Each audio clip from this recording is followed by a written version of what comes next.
Hey BookTube, happy Friday. Welcome back to the History Shelf. My name is Peg. I'm so tickled pink you could join me today.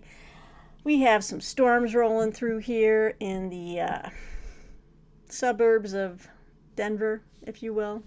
I always say suburbs, but I'm like a good 30 minutes away. I guess that's the suburbs. But anyway, so yeah, we got some storms rolling through. It's a Friday.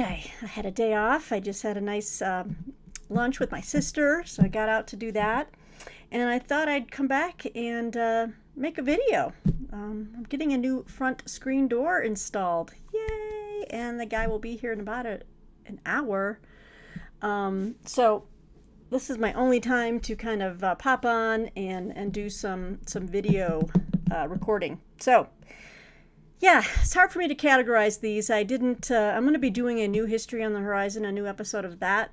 But I think these are books that have either passed their release date or will in the next couple of months. It's a mix of both recently released and upcoming books. So, and some of these are final copies. So I thought I would just show you some of the final copies that came in of books that you have seen before on this channel.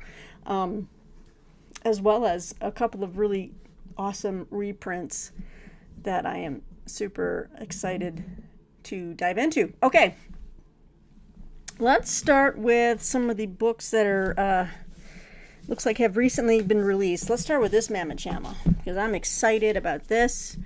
I really want to start reading Frank McDonell and his histories of the Third Reich, Hitler, World War II, and this book is fresh.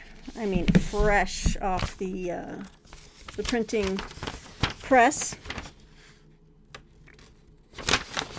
Well, it is now because I have the finished copy, but it will be published September 10th by Head of Zeus, which it's an imprint of Bloomsbury.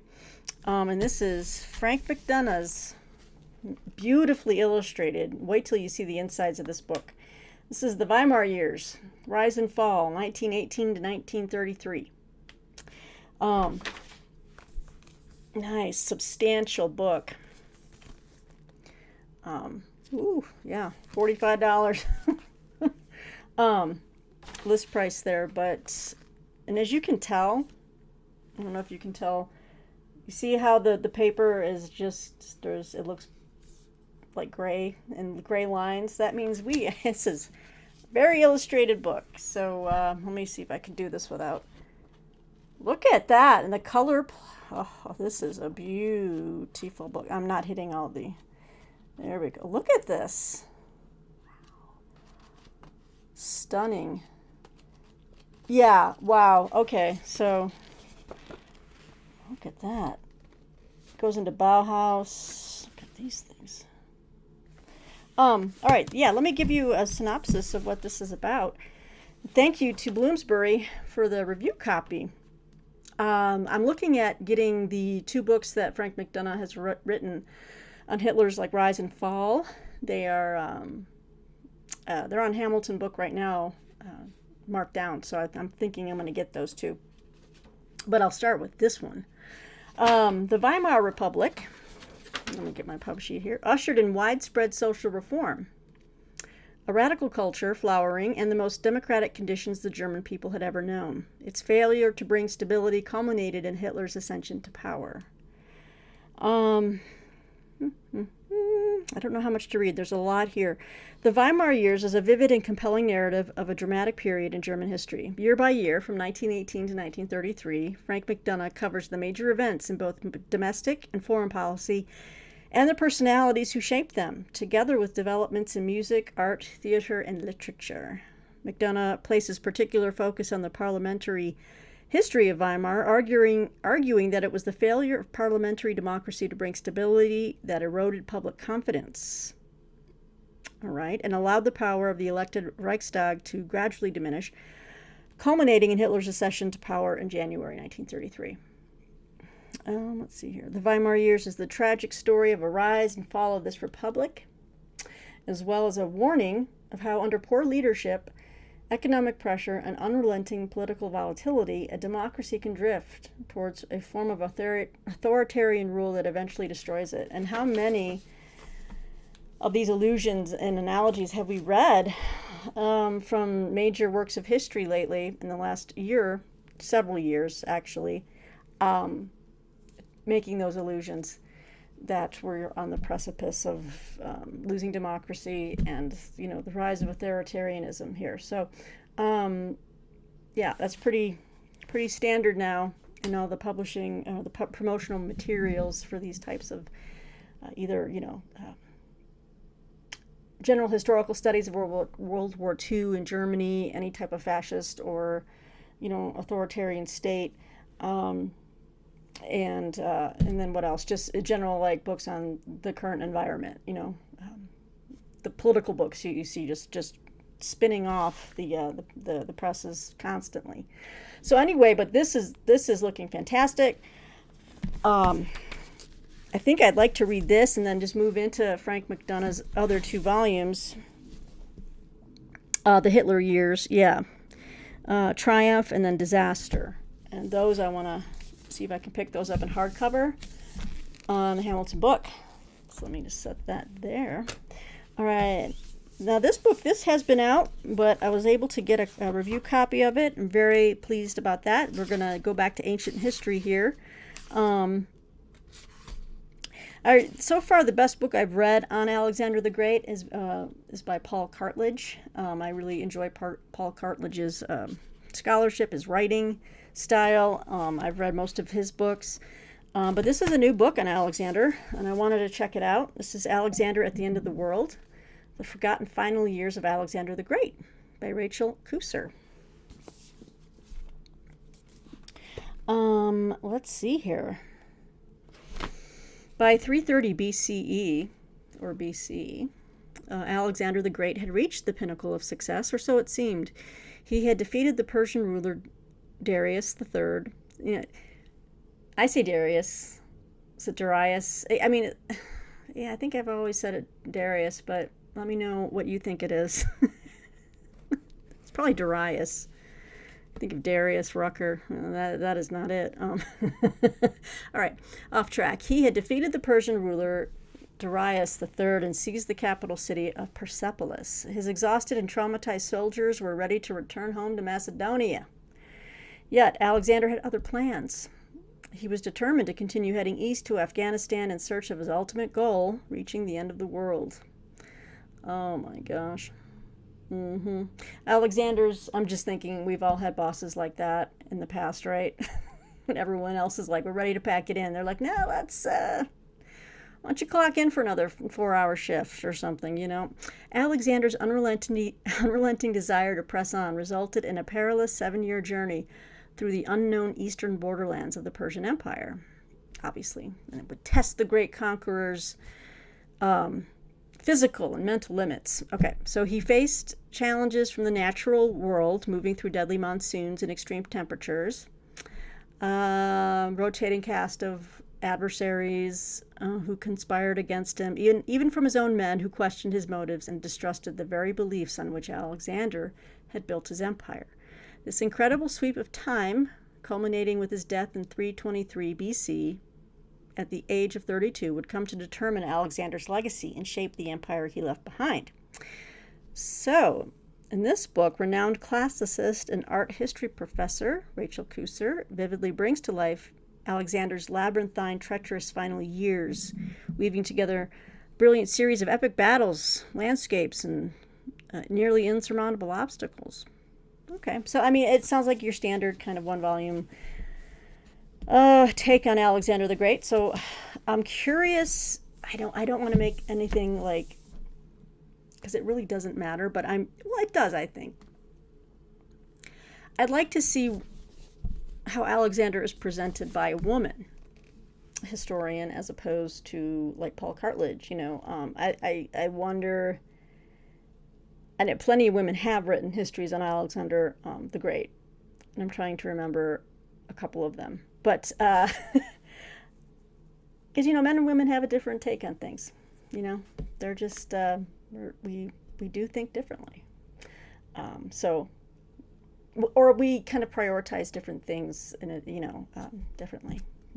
Anyway, Alexander at the End of the World by Rachel Kuser. I'm excited to dig into this one.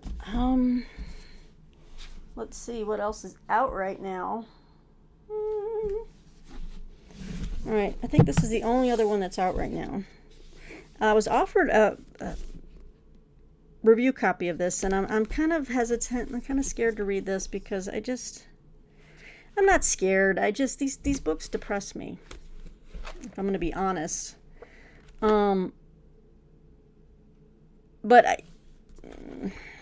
let me get into the book jacket copy some more, because maybe it's not as bad as I think it will be. But this is No Democracy Lasts Forever. How the Constitution threatens the United States. The United States. Now I see that United is italicized there. I see. Threatens the United States. And there, obviously, the string is, yes, unraveling. Okay, the thread. It's becoming disunited. This is by Erwin Chemerinsky. Anyway, okay. This is put out by Liverite. Let's get into it. The Constitution has become a threat to American democracy. Full stop. That's what he says right there, first line. Due to its inherent flaws, its treatment of race, dependence on a tainted electoral college, glaringly unrepresentative Senate, the outside... What is it? Okay. How is it glaringly unrepresentative? How is it glaringly unrepresentative when people are voting for their senators and the representatives? I mean, people are voting for them. So the people they vote for, they're not, I don't understand. Okay. But we'll see. We'll see what this is going to say here. And of course, the outsized influence of the Supreme Court. Oh shit! I should have said that. Erwin Chemerinsky, the dean of Berkeley Law School, and one of our foremost legal scholars, has come to the sobering conclusion that our nearly 250-year-old founding document can no longer hold.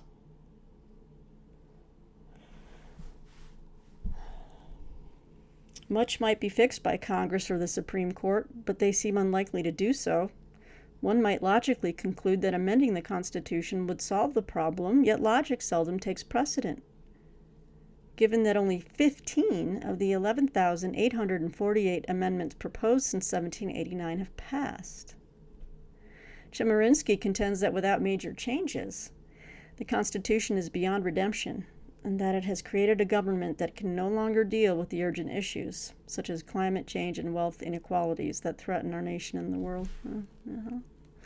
Yeah, political Armageddon can still be avoided, he writes, if a new constitutional convention is empowered to replace the Constitution of 1787. Just as the Founding Fathers replaced the faulty Articles of Confederation that same year, we must, this book argues, rewrite the entire Constitution from start to finish. Nightmare.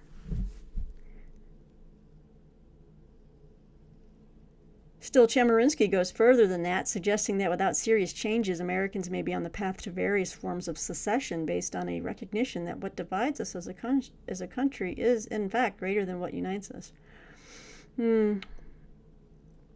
That part might be true. No Democracy Lasts Forever asserts with exceptional clarity that if the problems with the Constitution are not fixed, we are ineluctably heading toward a crisis where secession is indeed possible, and where it will be necessary to think carefully about how to preserve the U.S. as a world power in a very different form of government. Oh, okay.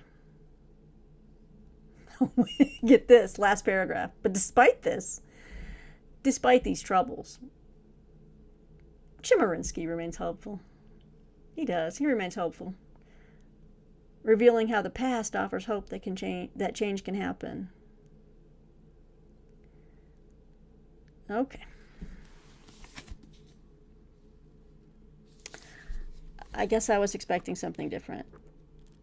we'll see how far I can get. I don't agree with that. I just don't think you throw out the constitutional baby with the bathwater and replace it with what? That's terrifying to me. Okay. No Democracy Lasts Forever from Liberite. It's out now, if you dare.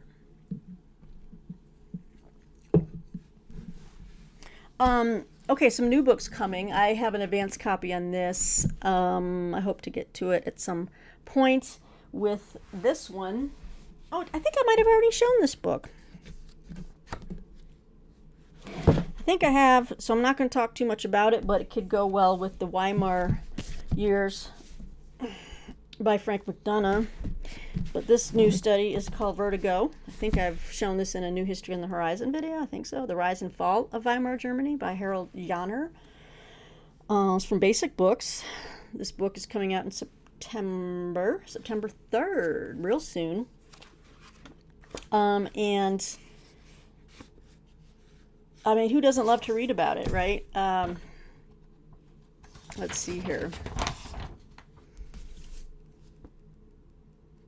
All right, here we go. Vertigo. What preceded the unyielding violence, nationalism, and tragedy of Adolf Hitler's totalitarian regime in Nazi Germany? Surprisingly, democracy. The Weimar Republic, born from the ashes of defeat in World War I, was characterized not only by political instability and economic hardship, but also by cultural innovation. Against this backdrop of social upheaval and uncertainty, the nascent republic found itself challenged by the complexities of democratic governance. Prize-winning journalist Harold Janner uncovers the emotional state of the republic, the feelings, moods, and sensations underlying the shifting political attitudes and conflicts of the age in Vertigo.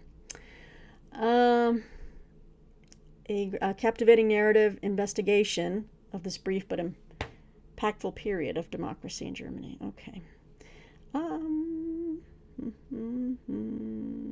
Vertigo relates the innately human history of the Weimar Republic political landscape and its fallout, adding the necessary social perspective to commonly held conceptions of German history. So yeah, I kind of abbreviated that discussion a little bit from the pub sheet, but it sounds like another fascinating kind of overall general cultural history of it, as well as looking at the finances, I believe. Got a decent amount of illustration. Oh, Bauhaus again. Does anyone still use Bauhaus? Does anyone like have their house or their apartment, I should say, like decorated in Bauhaus style? I don't think so. Not anymore. Ooh, it is raining now. Normally on this channel you cannot see because of the glare out this window, but if I lean in a little, now you can see the trees out there in the window. And sorry, a squirrel. I can see it raining out there. All right, Vertigo, coming September 3rd from Basic Books. All right, what else? 18 minutes. Let's move along here. Let me show you these two books real quick. These are books that are already out. I'm trying to put them into my reading schedule. I've been reading a lot of fantastic World War II historical fiction lately. Looking forward to inviting an independent author onto my channel in the next... I'm hoping to have an interview with her done by early October. She sent me some more of her work, and I'm so excited about that. She writes a lot about World War II, aviation in World War II, women pilots, stuff like that. But anyway, so as I was been reading her stuff these last several months, I've been wanting to revisit this writer that I've heard about. And in fact, I bought a book of this author's, about a year or so ago, like an old hardcover. And then I found these new reprints from Grove Press, and they are just gorgeous. And I was like, I gotta get it. So it's Len Dayton, and the book that I had already had on my shelf in hardcover, like with this old 1970s cover, which is pretty boss. I don't think I want to get rid of it. But they have these fantastic new redesigned or republished soft covers, trade paperbacks. And so I was able to get a couple of these from the publisher. So thank you very much, because I'd like to read these. And in fact, and there's a couple more on Hamilton book that are marked down. Some of his like espionage stuff. So I might get 2 more of his titles from hamiltonbook.com. But in the meantime, I got 2 books from the publisher.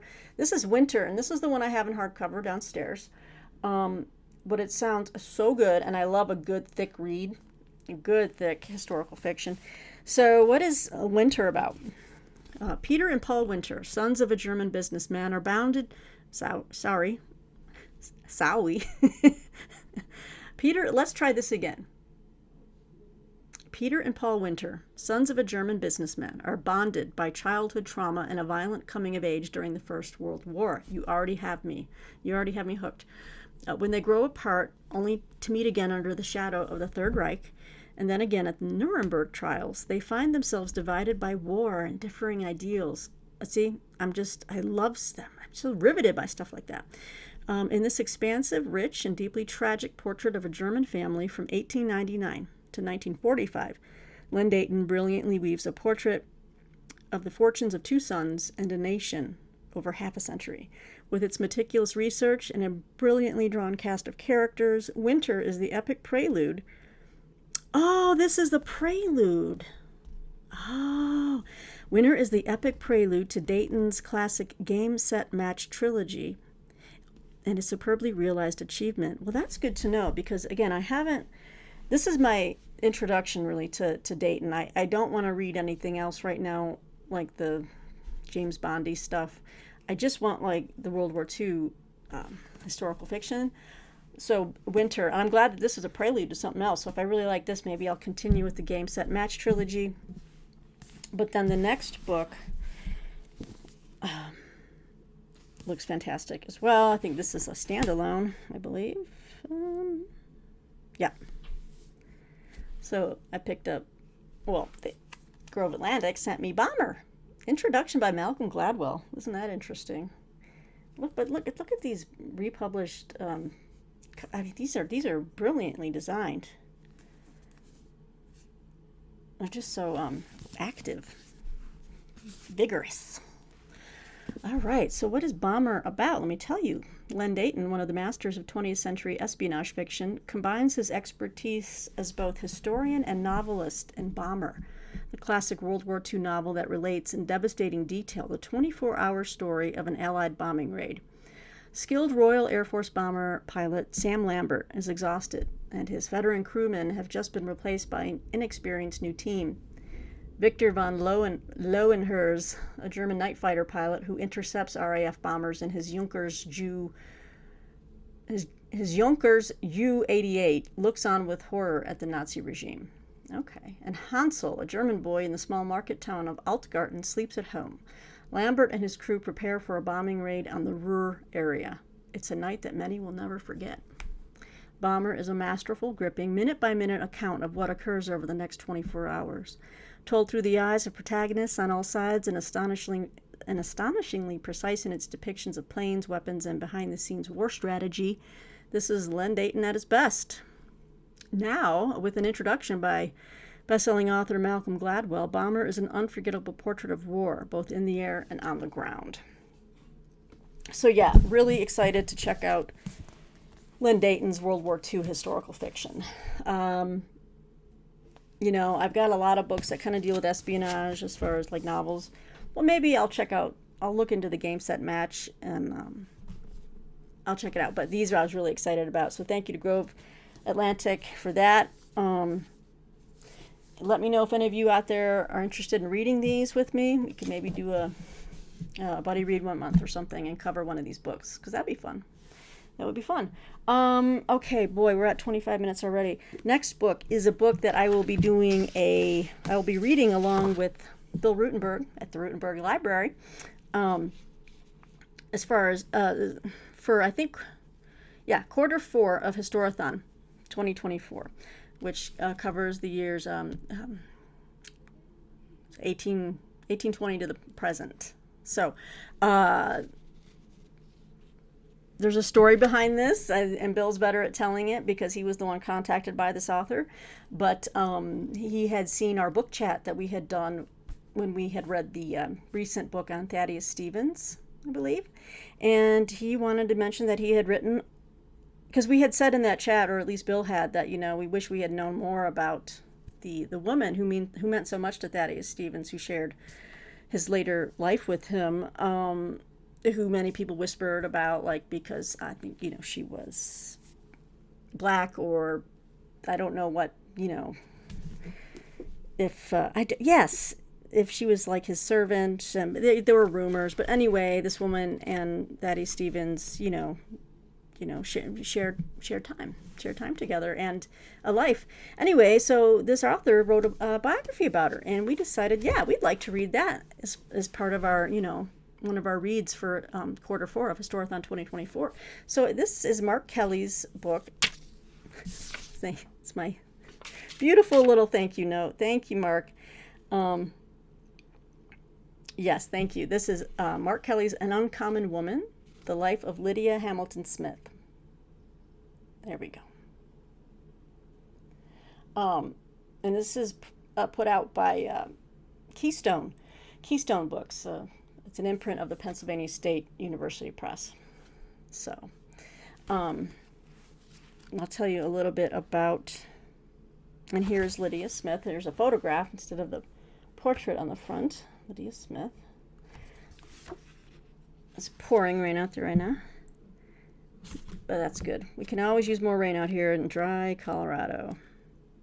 All right. Lydia Hamilton Smith was a prominent African-American businesswoman in 19th century Lancaster, Pennsylvania, and the longtime housekeeper, life companion, and collaborator of the state's firebrand abolitionist Congressman Thaddeus Stevens. In his biography of this remarkable woman, Mark Kelly reveals how Smith served the cause of abolition, managed Stevens's household, acquired property, and crossed racialized social boundaries.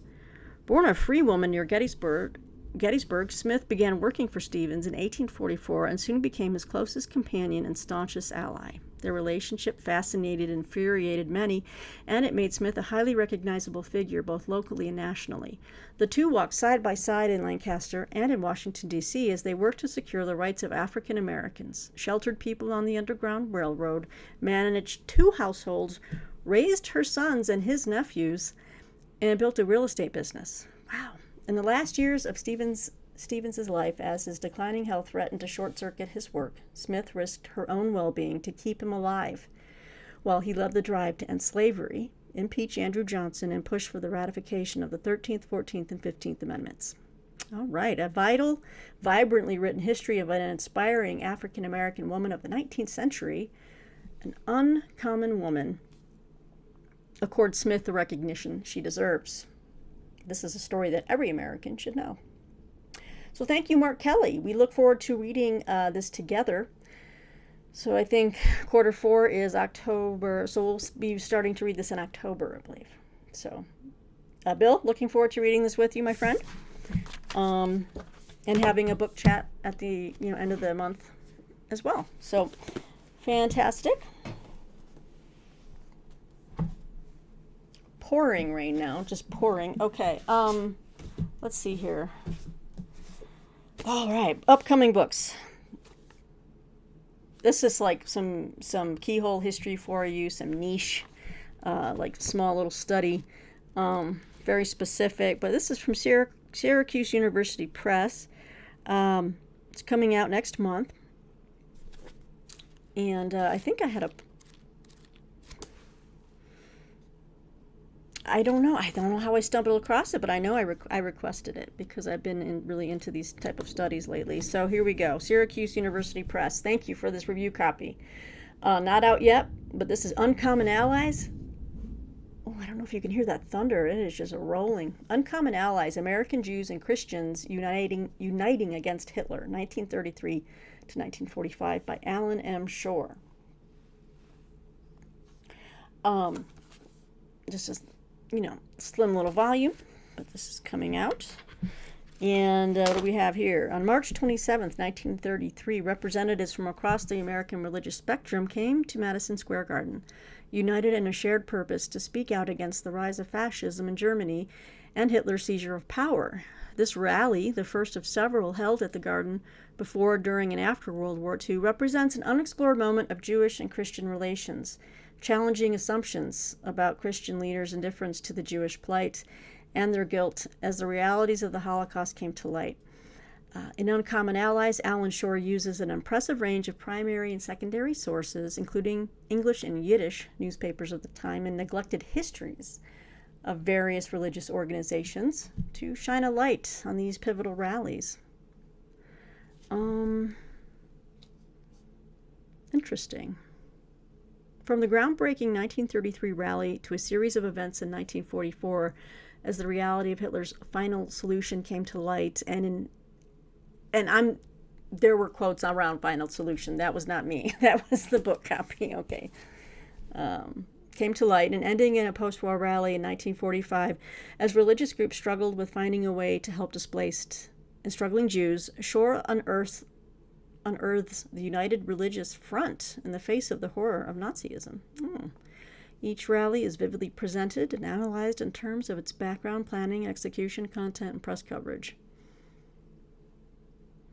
Tracing the impact of these rallies through the years, Shore draws a clear line to the partnership between Christian and Jewish Zionists and the rhetorical use of Judeo-Christian values, which we see used quite a bit. Bandied about, if you will. So thank you, Syracuse University Press. I'm always intrigued at these interfaith alliances that have happened in history. That tickles my particular whim. And then we have a nice, now we're going to go back to some good old World War II history. This publisher is Alan Lane. This, I believe, is a Canadian publishing house. This is an advanced copy. This book comes out September 17th, and this is The Good Allies. How Canada and the United States Fought Together to Defeat Fascism During the Second World War by Tim Cook, best-selling author of Vimy. Do I have that one? Excuse me. Fabulous. Our neighbors to the north, our fair friends to the north. I personally love Canada. I thank you for the hockey. I don't know what I would do without my hockey. But I'm kidding. I love you guys. All right. When the Second World War broke out in 1939, it set in motion a deadly struggle between the Axis powers and the Allies, but also fraught negotiations between and among the Allies. On questions of diplomacy, economic policy, industrial might, military capabilities, and even national sovereignty, thousands of lives and the fate of the free world depended on backroom deals and desperate trade-offs between soldiers, diplomats, and leaders. In North America, Canada and the U.S. strained to forge a new military alliance to guard their coasts and fend off German U-boats and the menace of a Japanese invasion. Wartime economies were entwined to produce a staggering contribution to weapons to keep Britain and other allies in the war. The defense of North America against enemy threats was essential before the U.S. and Canada could send armies, navies, and air force overseas. So The Good Allies is a masterful account of how Canadians and Americans made the transition from wary rivals to steadfast allies, and how Canada thrived in the shadow of the military and global superpower. And exploring this complex and crucial dimension of the Second World War and its legacy, Cook recounts two nations' story of cooperation, of sacrifice, and of bleeding together to save the world from the fascist threat. Oh, I like that. I like how they put that. So, Alan Lane Books, which is an imprint of the Canada's Penguin Random House. So, I'm sorry. There we go. This should be pretty good. I've never really read a World War II study kind of looking at how Canada and U.S. came together in their own unique way, So The Good Allies by Tim Cook. Thank you. All right. couple more, and I think I might have to save the finished. I think I might have to save the finished copies for another time, guys. I can't keep making 50-minute videos. I don't think anyone's watching them all the way through. I don't think you're seeing all the books. So tell you what, I'm gonna do one more. And I've read several of this gentleman's books and have reviewed them, and he's always a fun writer. And he makes Old West, American West history just come alive. I enjoy him so much. It's Tom Clavin. And his new book is Bandit Heaven, The Hole in the Wall Gangs, and the final chapter of the Wild West. And this book comes out in October. It's from St. Martin's Press. So what kind of fun do we have here from Mr. Clavin? Not to be confused with Cliff Clavin of Cheers fame. This is Tom Clavin, baby. All right. Okay, here we go. Robber's Roost, Brown's Hole, and Hole in the Wall were three hideouts that collectively were known to outlaws as Bandit Heaven. During the 1880s and 90s, these remote locations in Wyoming and Utah harbored hundreds of train and bank robbers, horse and cattle thieves, the occasional killer, and anyone else with a price on his head. Clavin's Bandit Heaven is the entertaining story of these tumultuous times and the colorful characters who rode the outlaw trail through the frigid mountain passes and throat-parching deserts that connected the three hideouts. Well-guarded enclaves no sensible lawman would enter. There are the star residents, like gregarious Butch Cassidy and his mostly silent sidekick, the Sundance Kid, and an array of fascinating supporting players like the cold-blooded Kid Curry and Blackjack Ketchum, who had the dubious distinction of being decapitated during a hanging, among others. Most of the hard-riding action takes place in the mid to late 1890s, when Bandit Heaven came to be one of the few safe places left, as the law closed in on the dwindling number of active outlaws. Most were dead by the beginning of the 20th century, gunned down by a galvanized law enforcement system seeking rewards and glory. Ultimately, only Cassidy and Sundance escaped to meet their fate 6,000 miles away, becoming legends when they died in a fusillade of lead. So, Tom Clavin writing another just banger of a Old West book, on sale October 22nd. There's your publication date, October 22nd. I hope that was not lightning. So I think that's another reason why I'm going to end up this this broadcast, everybody. Happy Friday, too. I'm going to try to get this uploaded. And I'll try to get you another video this weekend and try to mix in these other books I've not gotten to yet. But you have seen them except for, I think, two of them. All right, guys. Well, let me know how you're doing out there, what you're reading. And, yeah, we'll just keep on keeping on here at the History Shelf. And look for the next video real soon and come back. And remember, read more history. So saith Peg. Bye-bye.